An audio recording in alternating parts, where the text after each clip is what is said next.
Now, here are statements a singer shouldn't make or mustn't even make. It's a kind of mentality. If you are a singer, you have to come out of there really fast because it could be problematic.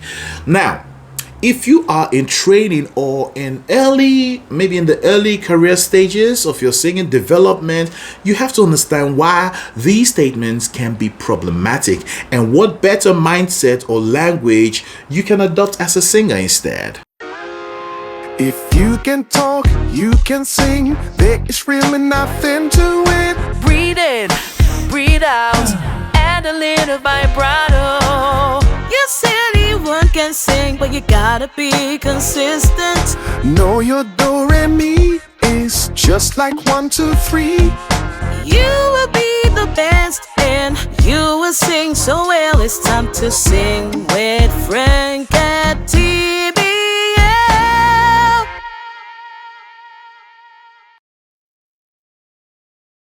Number 1, a singer mustn't say, I always sing in key C. Well, it could be any key. It could be B flat, and you think you always sing on B flat, or you always sing in B flat, so it should be B flat.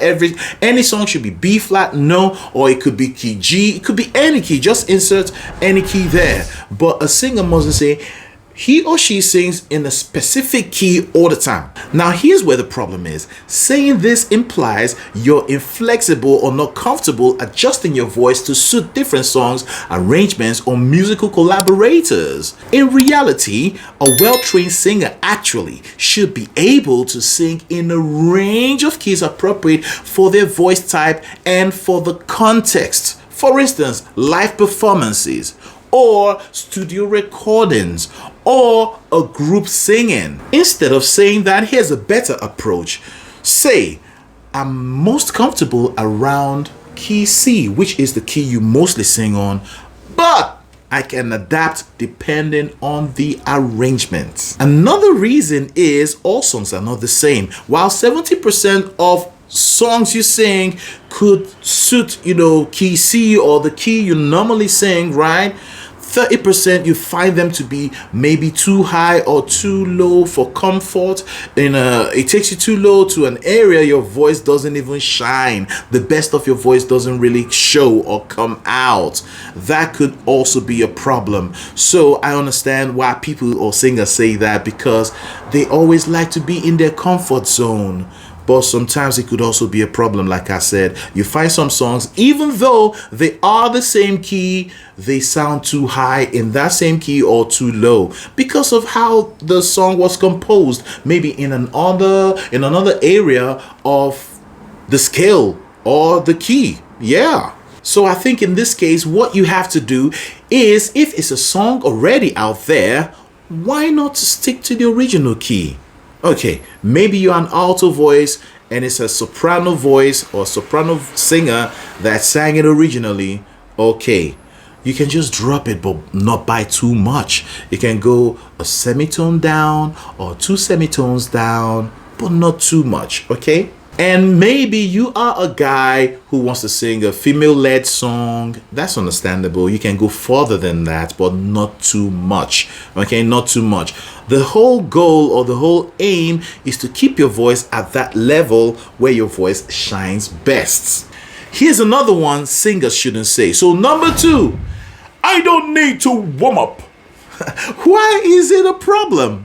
I'll tell you, skipping vocal warm-ups can lead to poor performance and long-term vocal damage. You heard me, long-term vocal damage. Now, while poor performance could be short-term, there is a long-term vocal damage you're causing to your voice by just subjecting it to the real singing rather than warming up into it. Even top class or top tier professionals warm up to prepare the voice physically, not just physically, but also mentally. This statement shows a lack of respect actually for vocal health and the discipline of singing.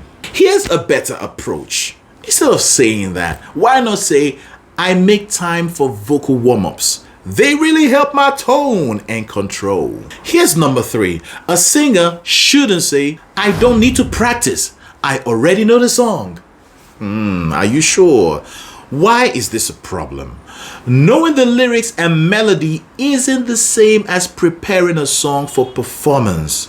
Practice involves refining phrasing, breath support, dynamics, emotional expression, and musical interpretation. Now, I like telling singers hitting all the right notes is just 50% of singing. Singing involves a lot more. And don't always assume, okay? You have to practice. Even if it's a song you know very well, you've performed several times before, maybe because of the duration of the time you haven't sang the song, you would need to practice. Maybe the last time you sang it was about a few months ago. You definitely have to practice. Now, this attitude of saying I don't need to practice, I already know the song, actually signals laziness or overconfidence. And you know, these two are not good for singers. Rather than say that, why not say this? I've got the basics down. Now I'm focusing on expression and polish. Number 4, a singer mustn't say, I can't sing without Autotune. No. Now, Autotune is a digital audio tool that helps you to correct your vocal pitch. A lot of singers rely on this, and without this, they can't even sing. Yes, exactly. So don't ever get into the mentality of saying you can't sing without Autotune. It's a huge problem. Relying on pitch correction tools like I just mentioned, Autotune, reveals that you're not developing your ear or vocal accuracy. While it's actually okay to use studio tools creatively, it should never replace proper technique. So rather than saying that, here's a better approach. You say, I'm working on pitch control so I can deliver my best both live and in the studio. Now let's move to number 5. A singer mustn't say, I only sing solos. Hey, why is this a problem? Now, this makes you seem self-centered and not a team player. Singing in groups like duet, ensembles, backing vocals actually develop valuable musical skills like blending, harmony, listening, and timing. So here's a better approach. Rather than saying that, you can say, I enjoy solos, but I've learned a lot from group singing and harmonizing. Now here's number 6. A singer mustn't say, or shouldn't say, I don't sing that genre, in a kind of dismissive tone. And now I'm going to tell you why that could be a problem. This kind of statement often sounds like closed-minded. It causes you to be closed-minded or elitist. I know. It's okay to have a preferred style. Okay, and when I say style, I'm talking about maybe a classical style, talking about maybe R&B style, pop style, theater style, and so on and so forth. So while it's okay to have a preferred style, being versatile makes you more employable, well-rounded, and musically aware. I love it. I love to be a well-rounded singer, so I'm not just limited to one style, right? And for me, I enjoy music much more when I'm well-rounded. I can do this, I can do that, I can sing harmony, I can sing this style, I can sing that style. Yes, it takes off the limit of what I can actually do. So instead of saying that, here's a better approach. That's not my main style, but I'm open to exploring it and seeing what I can learn. Yeah. And here's number 7. A singer shouldn't say, I don't need a vocal coach.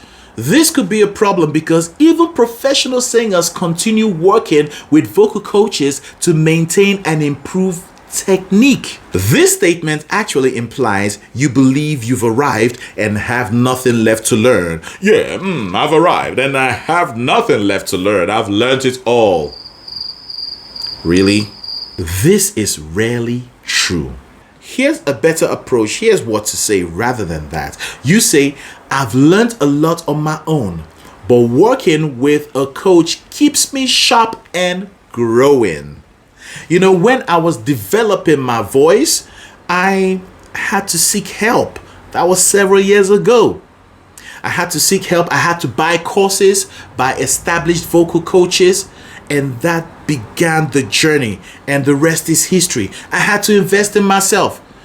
I had to go online and search for subjects where I have challenges with. I had to learn from vocal coaches. I learned from several vocal coaches, believe it or not. Yeah. And that's one of the things that got me to where I am today. Being open-minded to learn and not closed-minded and believe I know it all. Even right now, I can tell you confidently, I'm still learning. I'm still developing. There's still a higher level to attain. Yeah. Another thing a singer shouldn't assume is my voice is just naturally perfect. Now, it could be a problem because most times this comes off not as a positive affirmation, which is okay, but a lack of understanding about vocal technique. Every singer, even with natural talent, needs training to fully control their instrument and protect it long term. So, rather than saying that, here's a better approach. You can say, I've been told I have a natural gift. Good for you, good for you. And I am always working to develop it further. Yeah, that's better. Yeah, you can say that. And here's another one. This one is actually one of the biggest dream killer or performance killer or potential killer, where singers say, I can't perform unless the conditions are perfect. No, emphatically no. Now, there is a verse in the Bible that explains this. It's amazing. I love it. Just one verse. It's in Ecclesiastes chapter 11, verse 4. And it says, farmers who wait for perfect weather never plant. If they watch every cloud, they never harvest. Ooh, that's amazing. Farmers who wait for perfect weather never plant because that perfect weather never comes. There's one thing or the other that would cause the farmer to, question whether to plant or not. Just go ahead and plant. Just go ahead and plant. Now, here's a translation I'm sure you'd like. Is the Message translation, and it says, don't sit there watching the wind. Woohoo! Says, do your own work. Don't stare at the clouds. Get on with your life. That is remarkable. We look at what we have available to us to know whether we are to move forward with a plan or not. Sometimes you just have to start. Start from where you are and then grow from there. You'll be amazed. When I started on this journey, I wasn't singing this way. There was a growth process. There were errors. There were things I didn't do right, but along the line, I got to this point. So if I didn't start and I kept staring at the weather, the clouds, I wouldn't be here today. I'll probably be at the same level I was way back then. And now here's the last one, number 10. A singer shouldn't say that note is impossible. What? Impossible? Why is it a problem? Because this type of self-talk discourages growth. By saying that, you've put a ceiling on what you can do. You put a ceiling on you going further up or developing any further. You just stay down there. Let me tell you something. When I started, before I was a singer, I could barely hit one octave. My range was too small to do anything singing with it. Yeah, that's for real. But today I can boast of 4-octave range. I can sing really low and I can sing way high. So while a note may seem out of reach now, it's only now. With proper technique and vocal training, many singers expand their range over time. Saying it's impossible shuts the door in your mind, shuts the door everywhere before you even try. Try first. Now, let me give you a better approach. So rather than saying that note is impossible, say that note is challenging. I know. I'm working on it with technique and breath control. That's it. And you're open to possibilities. You don't know all you can do right now. I'm telling you, you are full of potential. Now, a final thought. The language you use as a singer shapes your mindset and shapes your reputation, eventually shapes your growth. Shifting from limiting or negative language to constructive and curious statements helps you stand out as a professional, open-minded, and resilient singer. Well, that's it from me. The fact that you can't do it today doesn't mean you can't do it tomorrow. And another thing I must tell you is stop looking at others. Don't compare yourself to others. You have yourself with you, okay? Compare yourself with your past. Compare your present with your past. What you have to ask yourself is, am I making progress? Have I made progress today when compared to 2 weeks ago? Okay? So it's not a competition with Mr. A or Mrs. B and so on and so forth. The competition is with yourself. Measure your growth with yourself, with your past, okay? And that's how you grow and become the best of you. Thank you once again for watching. Don't forget to subscribe. Don't forget to click the like button and also share this video, okay? A lot of singers, a lot of people have to hear this, right? And when they sort it out, every other thing will follow. Thank you. And there's a join button as well right below this video. If you click that join button, it will give you access to perks. You will have access to watch videos very early before release date. You have a badge by your name showing that you're a special member of this channel. Thank you once again for watching. I'll see you next time. Keep practicing. Bye-bye. If you can talk, you can sing. There is really nothing to it. Breathe in, breathe out, add a little vibrato. Yes, anyone can sing, but you gotta be consistent. Know your do re mi is just like 1, 2, 3.